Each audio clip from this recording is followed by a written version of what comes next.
بسم الله الرحمن الرحیم. السلام علیکم ورحمت الله وبرکاتو. سید رحمان کاکا خیل تاسو ته مخاطب یم په دې وخت کې د یو داسې زګي کې چې هغه تاسو ته پته ده چې کومه کارنامه نسیم شاه ادا کړې وه، د هغې په وجه باندې د دې ملک تقدیر او د دې خلکو له څومره خوشحالۍ ورکړې وې د هغه سړي په حجره کې، بلکې د هغې د والد صاحب محترم په حجره کې زه دا وخت حاضر یم. د هغه سره به خبرې کوو د نسیم شاه د زندګۍ په حواله سره، د هغې د کوالیفیکیشن په حواله سره. د ټول نه مخکې خو حاجي صاحب تاسو ته هرکلی وایو، تاسو د وخت راکولو ستاسو ډېره زیاته مننه، شکریه. دا راته ووایه حاجي صاحب چې د نسیم شاه د دې ژوند په حواله سره تاسو زموږ د کتونکو ته کوم اطلاعات کوم معلومات یې هغه لږ ور. نسیم شاه خو د دې خاورې پیداوار دی، د مایر جندول اوسېدونکي وو موږ، او په دې مایرو کې پیدا شوی دی، په دې مایرو کې بیلوي شوی دی، په دې مایرو کې تعلیم هم کړی دی په علامه اقبال سکول کې، د 10مه پورې سبق یې ویلی دی او د هغې دغه دی. نو صحیح ده. نسیم شاه چې کله د کیل ته وتو نو دا ستاسو توقع وه چې هغې نه به داسې یو سټار جوړېږي چې هغه به د ملک او د قوم او د دې خپلې علاقې دا نوم به روښانه کوي؟ نو دا خو زموږ توقع ځکه نه وه چې زموږ د علاقه تا ته پته ده سیدالرحمن صاحب چې دا پسمانده علاقه ده او دې کې د لوبو څه نه میدانونه شته او نه ګراونډونه شته، خو دغه خوړ کې خلک لوبې کوي، یا د مایرو لر خوړ ته ځي او یا بر خوړ ته ځي، یا په محلو کوڅو کې لوبې کوي. دغه شیانه نسیم شاه هم شروع کړی و په ټیپ بال باندې چې کوم دی، نو په دې محلو کوڅو کې به یې لوبې کولې د دې کلي د هلکانو سره، او بیا به مطلب دا دی سمرباغ ته ته او منډه ته به ته کامبټ ته به ته او خپل یو شوق یې او انتهایي شوق یې ځکه چې دلته خو نور دغه نشته، خو دغه مقامي طور چې کوم د خلکو ټورنمنټونه یو نو د هغه بال د وخت نه لږ تیز و او تکړه بالر نو خلکو به وو. داسې ما اورېدلي وو چې تاسو به نسیم شاه ته ډېر زیات قارېدئ، نو د قار وجه څه وه چې آیا ستاسو د کرکټ سره څه لګاو نه و که نه، څه وجه وه داسې؟ یو خو موږ ته دا معلومات هم نه وو، او بل دا چې موږ دا سوچ چې دا انګریزانو لوبه ده او په دې علاقه کې داسې رواج نه و، او بل به ورته قارېدو په دې خبره چې سبق وایه مدرسې ته زه د ماسپښین نه وروستو او بس سکول نه چې به راغی بیا به ډایرکټ چېرته تللی و، یو ځای ته به تللی و کرکټ ته، کله به د شپې هم راغی زه به ورته قارېدم او واهه به مې ځکه چې دا کار موږ ویل موږ مشرانو چېرته نه دی کړی، ته مطلب دا دی خپل سبق وایه، نو په دې وجه باندې به ورته قارېدم هم. قارېدی به ورته. ښه، دا راته ووایه چې ستاسو دا په دې هلکانو کې په څوم نمبر باندې نورو هلکانو ته آیا د کرکټ په راتګ باندې څه رهنمایي به کوئ او که نه؟ نو دا خو زما چې کوم دی نو 4 نمبر زوی دی، او مطلب دا دی چې نور زما زامن چې کوم دی یو زوی مې بل هم په کرکټ کې دی،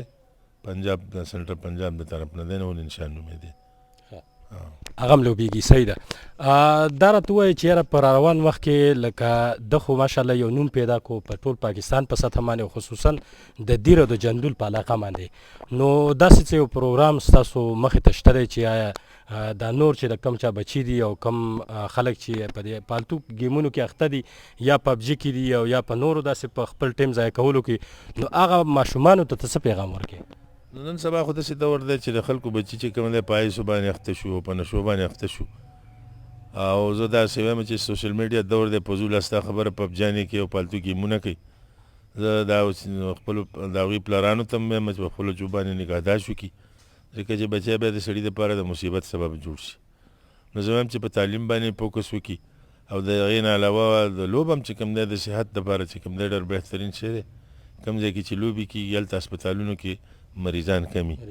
نو زه په دې وجه باندې وایم چې خلک پلاران چې کوم دی خپلو بچو له باقاعده اجازت ورکړي، او چې په هر ماشوم کې کم ټیلنټ وي نو په هغه کې ورسره رهنمایي وکړي او په هغه کې د هغوی تعاون وکړي. صحیح ده. دا خو لکه تاسو هیڅ خبره وکړه که نه چې یاره د ماشومانو چې کوم دی یو ټیلنټ را پیدا شي او والدینو ته تا یو قسم له هغه پیغام ورکو، مخکې خو تاسو دا ویل چې یاره دا مطلب دی چې دا د انګریزانو لوبه ده، نو اوس خو تاسو ته هغه ثمرات اثرات میلاو شو که نه، نو والدینو ته څه چې یاره په خپلو بچو باندې داسې کیل کود د هغې رهنمایي وکړي که نه؟ په دې وجه ما وویل چې په ماشوم کې کم صلاحیت وي، په هر انسان کې الله یو صلاحیت یې ښودی دی، په هر انسان کې ځینې کې د خبرو صلاحیت وي، ځینې کې د کار صلاحیت وي، ځینې کې د لوبې صلاحیت وي. نو زه یم چې په انسان کې کم صلاحیت وي او د انسان کم طرف ته شوق او خواهش وي،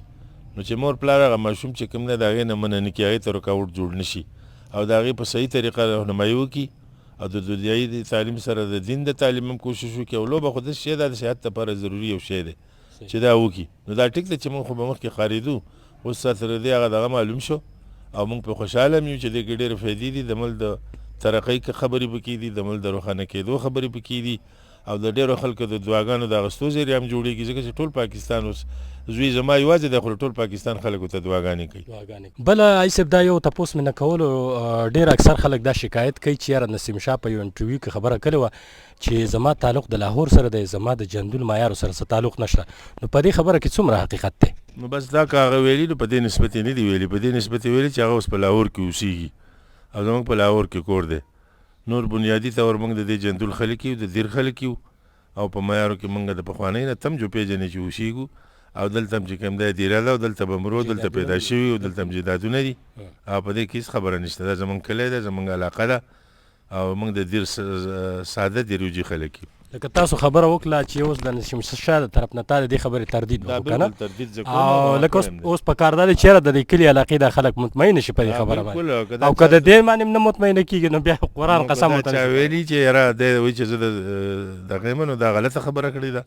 او نه هغه کړې ده او نه د چا سره داسې ثبوت شته. البته دا یې ویلي دي چې زه په سوات کې دغه کې اوسېږم په لاهور کې. نو که دا خبره کړې د لاهور د اوسېدو نه خو موږ هم منکر نه یو. لاهور کې ډېر خلک پښتانه اوسېږي نو موږ هلته اوسېږو ځکه چې هلته د کرکټ دی، لوبې دي او نور مقامي ځای چې کوم دی نو د ده چې کوم دی نو پارمبې هم ما دلته جوړه کړې په سمر باغ کې، شناختي کارډ هم په سمر باغ کې جوړ دی او پاسپورټ مې مولا په تیمرګره کې چې اوس پاسپورټ کې مې استعمالوي تیمرګره کې جوړ کړی دی. او که لاهور هم